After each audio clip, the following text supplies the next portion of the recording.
Hi, I'm Darren. I'm a Christian minister. I'm also an ally to the LGBTQ+ community. And I have done a series of videos on here talking about why it is I don't believe homosexuality is seen as a sin in the Bible, looking at what are called the clobber passages. But it has to be noted that LGBTQ+ talks about more than just people who are attracted to those of the same sex. Indeed, the T is an important part of LGBTQ+, especially today when transgender people are under so much attack from our media, from our politicians, indeed from some members of the general public. The fear and the prejudice that is being spouted against them is really frightening. So what I want to do first of all is take a look at what the Bible has to say about being transgender. So these are all the verses that have to do with that.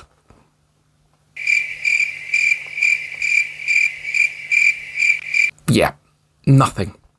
The Bible actually says nothing whatsoever about being transgender. There are a few verses that are used historically to talk about it in one way or another, but none of them fit the bill. Not even Genesis talking about God creating humanity, making them male and female.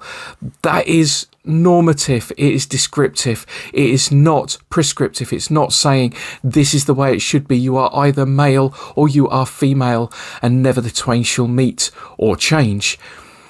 We have absolutely nothing in the biblical texts that addresses being transgender, that addresses a difference between physical sex and psychological sex and the gender that you actually identify as. The closest that we have is a very, very, very imperfect example of the eunuch. The eunuch was usually a male who had been castrated so that he could stand guard at a harem or look after a princess or a queen in a royal palace in ancient times and pose no sexual threat. Some eunuchs did not need castration because they had no physical attraction to women whatsoever. And for the most part, we would probably regard these people now as being either asexual or indeed being gay. But being a eunuch was effectively, by many people in the ancient world, not exclusively by any stretch, but by many people, was seen as a third gender. And it is certainly outside of the gender norms. It is somebody who does not any longer identify as being male or female, but they identify as being other for one reason or another. They were excluded from temple worship in Jerusalem. The only two mentions about this that give any sort of value judgment whatsoever are both in the New Testament. The first one we find in Matthew chapter 19, where Jesus is talking about divorce. And his disciples say to him, this is so difficult for us to get our heads around. Surely it's better for people not to marry. And Jesus says this. He says, not everyone can accept this teaching, only those to whom it is given. And then he says, for there are eunuchs who have been made so from birth. There are eunuchs who have been made eunuchs by others. And there are eunuchs who have made themselves eunuch for the sake of the kingdom. Let anyone accept this that can. And he is talking about acceptance of being a eunuch, being something that is other from a gender point of view. Now, yes, his main point is about divorce and about marriage, but there is no doubt that there is definitely a positive spin on that idea of being outside of the gender norms here.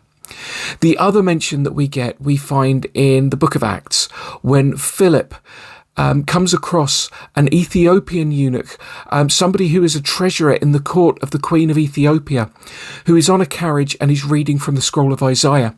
And Philip comes up alongside him and explains the scroll of Isaiah through the lens of Jesus, talks to him about Jesus, who has recently been crucified, resurrected, and ascended. And the eunuch said, can you baptize me? There is nothing to stop you baptizing me right here, right now. And Philip does just that. This person who would have been excluded from temple worship, who would have been excluded from Jewish society, who was seen as other from a gender point of view, is without a word, without a question, baptized by one of the apostles.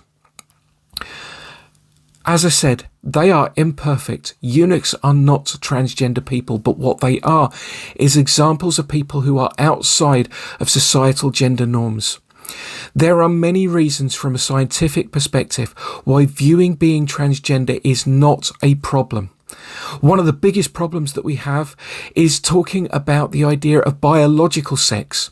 Because when we talk about biological sex, we are normally talking about, let's face it, what's between somebody's legs. That does not necessarily mean that they match one particular biological sex or another. Intersex people exist. That is absolutely beyond debate. People who are born with the sexual organs, both male and female, maybe only one of them is external. Maybe somebody does have a penis and testicles on the outside, but actually is born with a full womb and ovaries as well. Maybe there is somebody who was born with a vagina but actually has testicles as well. But it goes beyond even that from a chromosomal point of view. There is a great thread that I would love to direct you to that I've seen on Twitter and posted on Facebook as well, from a genetic scientist who lectures at universities, talking about how the idea of somebody having two X chromosomes or an X and Y chromosome does not necessarily mean that that person will turn out to be female or male, because there are so many other things that go alongside it. And she actually said that she does not ask her students, in fact she specifically asks her students not to get their chromosomes looked at from that point of view, because there is such a high likelihood of at least one or two people in her classes finding out that they are chromosomally not the sex that they look like from the outside. So biological sex is a problematic statement in and of itself. But the idea of then identifying as a sex other than the one that you present as physically or were assigned at birth is something that is well documented. Not just somebody who is male on the outside and identifies as female, or female on the outside and identifies as male, but people who actually identify as both or neither, or it is fluid, because gender is a construct. Gender is something that we impose on people from societal point of view, that we do at birth. But people on the inside, it is much, much more complicated than that. And I would ask people to do some proper reading from people who have done actual research. I'm not saying do your own research. I'm saying read the research of those who have done. Being transgender is a real thing. There are really people out there who identify as something different to what they were assigned at birth. And what we as a society are doing to these people today is absolutely horrendous. There are transgender people, particularly in a lot of Western countries right now, especially in the United States and the United Kingdom, who are terrified about where society is heading, about where the law is heading, and about how they are being viewed. We need to stop that. We need to look at people as being created and loved by God, as people that we should love. There's a great statement in a book that I read where one transgender man says, "Do you know, I keep getting asked, do you really think God makes mistakes?" And he said, "No, I don't think God made a mistake with me. I think maybe he made me the way I am. He made me as transgender because he wanted others to see the diversity of his creation, the glory of his creation, and see the world beyond the gender binary and into something new and beautiful, because the creativity of God is boundless and something that we can never understand."